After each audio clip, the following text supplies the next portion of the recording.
Semua adalah energi. Kita hidup di lautan energi. Kemauan kita itu adalah energi. Manusia adalah energi itu sendiri. Makhluk hidup, energi. Benda mati, itu energi. Kemauan, segala motivasi, energi. Keuangan, cinta, itu energi. Semuanya adalah energi. Kalau semuanya energi, seharusnya secara logika kita bisa memanipulate energi agar bisa membuat hidup kita jauh lebih baik. Bener gak sih kita harus memanipulasi energi agar hidup kita menjadi lebih baik? Dan bisa gak sih kita mengontrolnya? Yes, bisa. Kita bisa mengontrol energi agar bisa selaras dengan energi kita, bisa selaras dengan kemauan kita. Energi bisa membuat hidup kita menjadi lebih baik, oke? Maka dari itu kita langsung saja bahas tentang energi, setidaknya secara garis besarnya ya, teman-teman.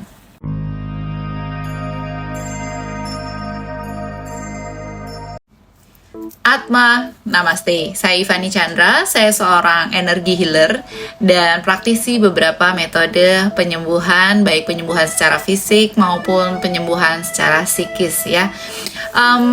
Apa kabar teman-teman semua? Semoga semuanya selalu dalam keadaan yang sehat dan dalam lindungan Tuhan. Kita lanjutkan lagi bahas tentang energi. Di sini yang akan aku sampaikan adalah sejauh apa sih energi itu mempengaruhi hidupnya kita, seperti itu ya. Teman-teman pasti sudah pernah mendengar atau sudah sering mendengar mungkin ya tentang energi giver dan energi taker. Apa yang memberi kamu energi more dan apa yang mendrain energi kamu. Jadi intinya itu sering disebut sebagai energi giver dan energi takers. Nah, energi takers ini ada apa aja sih? Biasanya yang disebutkan adalah energi takers itu adalah emosionalnya kita. Dari overthinking, dari trauma, bisa juga dari stres yang berlebihan, terpapar dari sosial media sehingga emosionalnya kita terganggu, dari teman-teman yang curhat sama kita sehingga kita juga terdrag down emosinya, atau kalau kita lagi merasa lelah dan capek itu juga kita ke drain emosinya ya, banyaknya pekerjaan seperti itu, lifestyle yang tidak baik itu juga dapat mendrain energi kita atau takers our energy.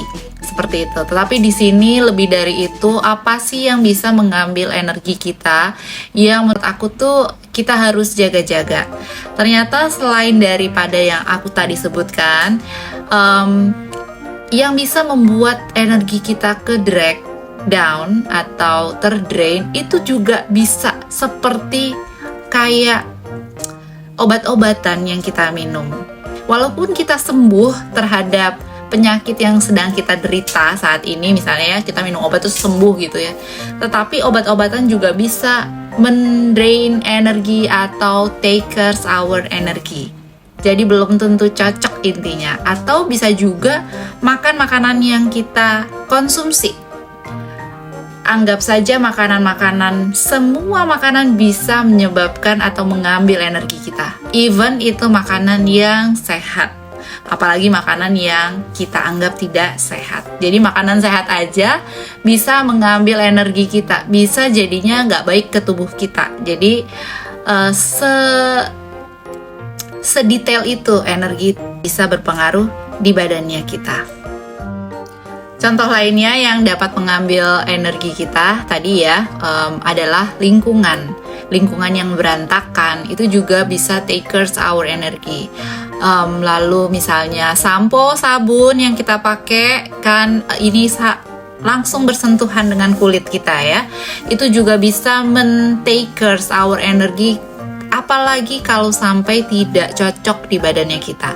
Cocok apa nggak cocok itu bisa saja tidak kita rasakan. Jadi kayak merasa biasa-biasa aja gitu, nggak selalu jadinya kulit langsung teriritasi, enggak. Bisa saja tidak kenapa-napa, tubuh kita kuat-kuat aja, tapi ternyata apa yang kita gunakan sebenarnya takers our energy pelan-pelan. Waduh, serem ya.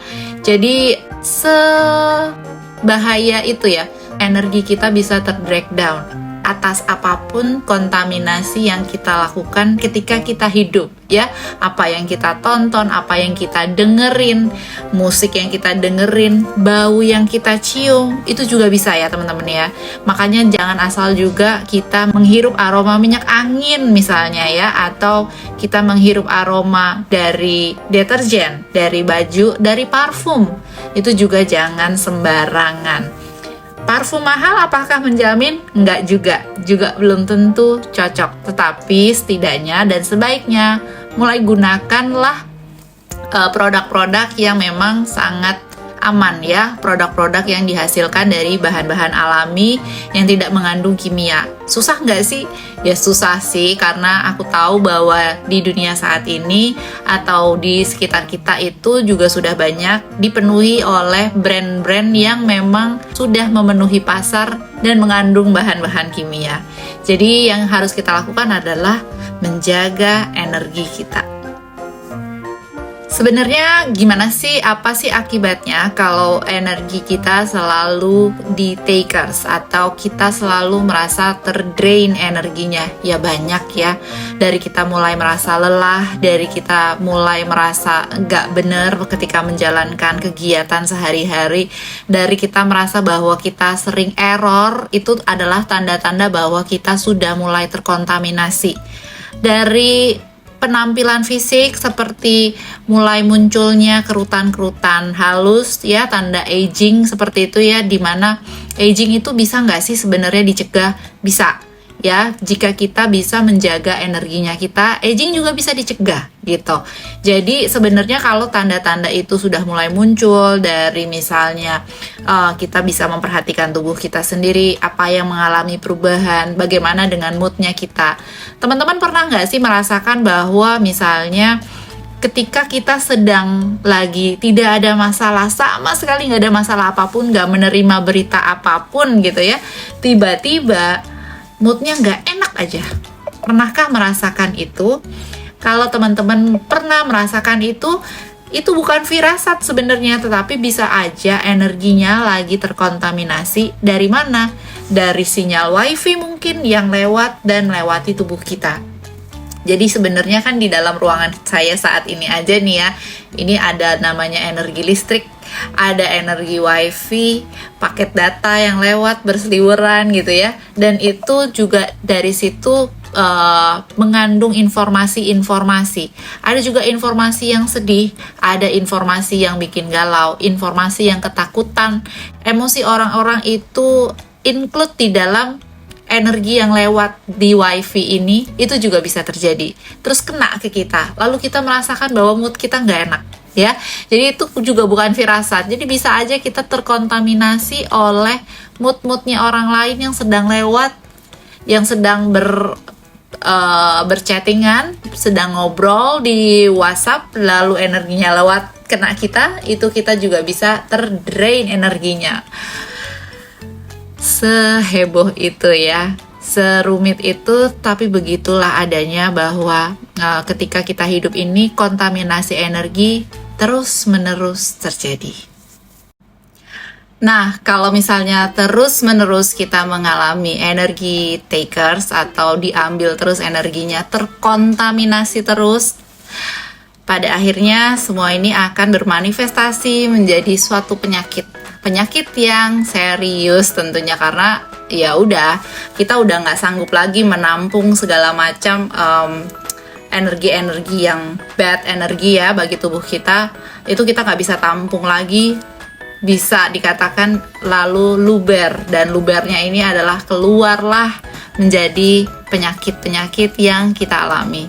Seperti itu teman-teman. Jadi mungkin ini menjawab beberapa pertanyaan yang sering kita tanyakan kepada diri kita sendiri mungkin ya. Banyak ya, misalnya ada seseorang yang tiba-tiba meninggal, ada seseorang yang tiba-tiba menderita suatu penyakit yang langka atau penyakit keras, lalu kita mempertanyakan, kok bisa ya padahal hidupnya sehat ya, kok bisa ya padahal kelihatannya happy ya, kok bisa ya ininya itu ya.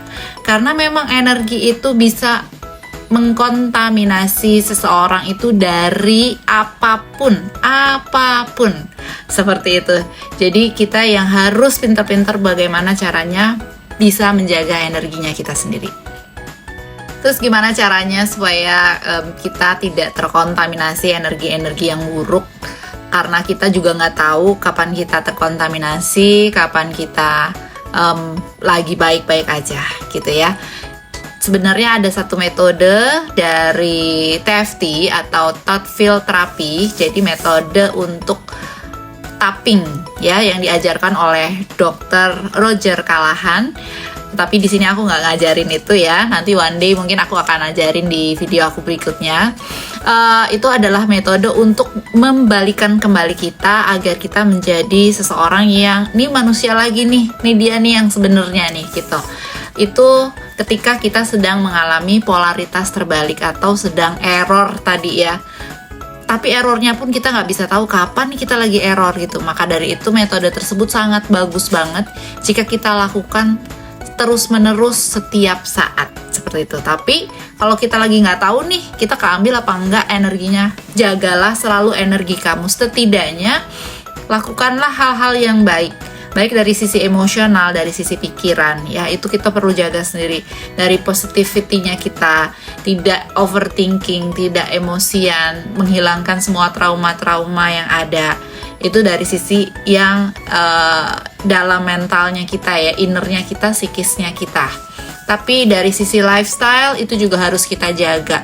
Kayak misalnya bangun pagi, tidurnya jam berapa, lalu olahraga, lalu misalnya bagaimana sih dietnya kita, makan makanan yang kita pilih itu seperti apa sih. Tidak semua makanan baik sebenarnya juga tidak mengambil energi kita ya, enggak. Tetapi setidaknya makanan baik, makanan yang alami jauh lebih baik dibandingkan makanan yang tidak alami. Lebih banyak mengambil energi kita sebenarnya makanan yang tidak alami tersebut. Walaupun makanan yang alami juga belum tentu tidak mengambil. Paham ya maksudnya ya? Lalu apalagi ya, dari sisi lifestyle, dari sisi mental tadi udah, dari sisi menggunakan produk-produk buat tubuh kita sendiri, terutama yang berkenaan dengan tubuh kita.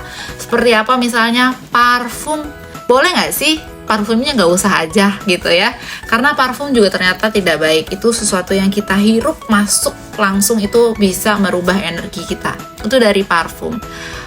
Dari pewangi pakaian itu juga bisa. Dari apakah kamu sering menghirup minyak angin? Kalau misalnya nggak yakin minyak anginnya itu alami, nggak usah.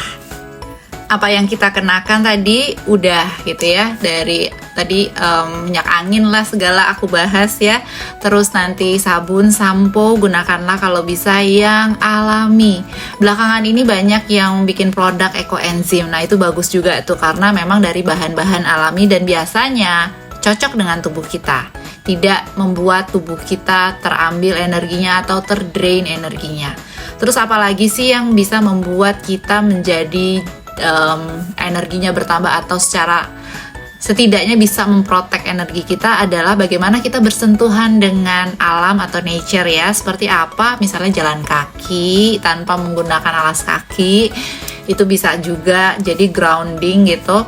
Atau bisa juga menikmati sinar matahari pagi. Bisa juga kita memeluk pohon, karena dengan memeluk pohon ini kita mengambil energi dari alam juga ya.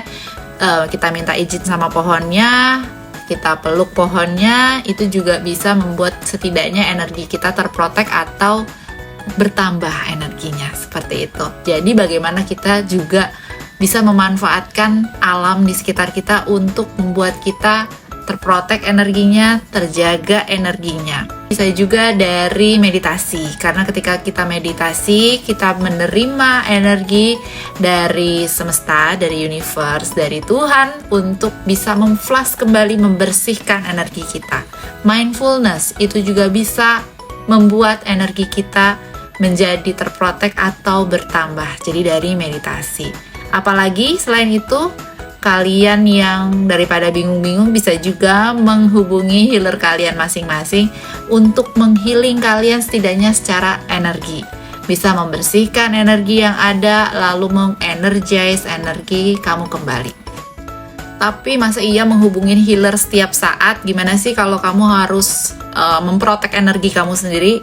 Ya kamu intensi aja bahwa setiap pagi energi kamu atau diri kamu ini terjaga, selalu energinya juga terprotek terus dengan cara berpikiran mindfulness, dan kamu bayangkan bahwa kamu selalu energinya itu terlindungi.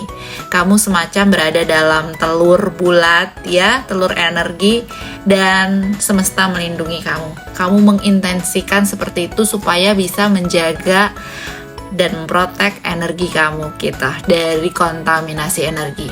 Tapi aku katakan bahwa ini harus diulangin terus, bahwa ini harus tetap dilakukan setiap saat, karena gangguan energi atau energi taker tadi juga kan terus-terusan kita tuh terkontaminasi setiap saat tuh kita pasti terkontaminasi. Maka dari itu ketika kita juga setiap saat berintensi agar terlindungi secara energi, terprotek juga secara energi. Lindungilah energi kamu sendiri. Dari mana? Ya pikirin aja bahwa energi aku ini terprotek, mengintensikan bahwa energi aku terprotek. Niscaya energi kamu terprotek beneran dengan kamu membayangkan bahwa energi kamu tetap terjaga, dan jangan lepas dari itu, selalu mindfulness. Nah demikian teman-teman, kita bahas tentang energi giver, energi takers hari ini. Semoga bisa membuat teman-teman menjadi lebih terbuka nih pikirannya, bahwa kalau kita mau sehat sebaiknya kita memang bisa berusaha untuk melindungi energi kita sendiri. Manfaatkanlah energi kita untuk hal-hal yang baik. Kita juga jangan buang-buang energi. Yang bisa kita kontrol, yang nggak bisa kita kontrol, kita terkontaminasi sama emosi orang yang lewat segala macam gitu ya sudah gitu. Tetapi yang bisa kita kontrol, bagaimana pikiran kita, bagaimana lifestyle-nya kita, bagaimana kita bisa selalu berhubungan dengan alam, selalu grounding dengan alam, itu kita kontrol, kita kendalikan, kita lakukan demi untuk kesehatannya diri kita sendiri, dan membuat hidup kita menjadi jauh lebih mudah nih langkahnya ketika kita menjalankan hidup di dunia. Oke teman-teman, demikian video hari ini, semoga berguna. Jangan lupa subscribe, like, dan share ke teman-teman kalian semua. I love you all. Atma, namaste.